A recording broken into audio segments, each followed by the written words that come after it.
Good morning po sa inyo tanan.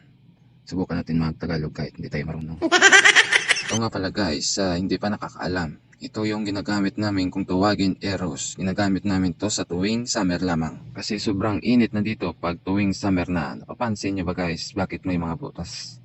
Diyan kasi lumalabas ang malamig na hangin. Lahat yan may butas. At sarap magtrabaho kapag hindi tumutuloy yung sipon mo. Aw yung pawis mo. Sobrang swerte ka dito sa pinagtrabahoan ko guys. Mabuti na lang hindi tayo napadpad sa construction site. Yung iba nga tinanggap bilang welder tapos pagdating sa ibang bansa, iba na yung trabaho nila.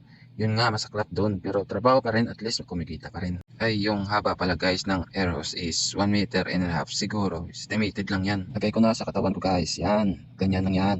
Mabilis lang yan ilagay guys. Wala pang isang minuto malagay na yan sa katawan. Ayan, lagay mo yan hanggang sa lubot mo para malamigan din. Ayan, tapos suot na tayo uniform guys. Gwapo na. Gwapo na ah. Ikaw pa ya. Pagwapo, pagit gwapo, matadaan mo. Takits guys. Ayan, naka full armor na tayo guys. Ayan, kita nyo yan. Hindi ko alam yan, search na lang sa Google. Air pressure yan guys. Lagay na natin. Ayan. Ayos din, lamig. Hindi ka talaga papawis. Try natin sa iba para maniwala kayo.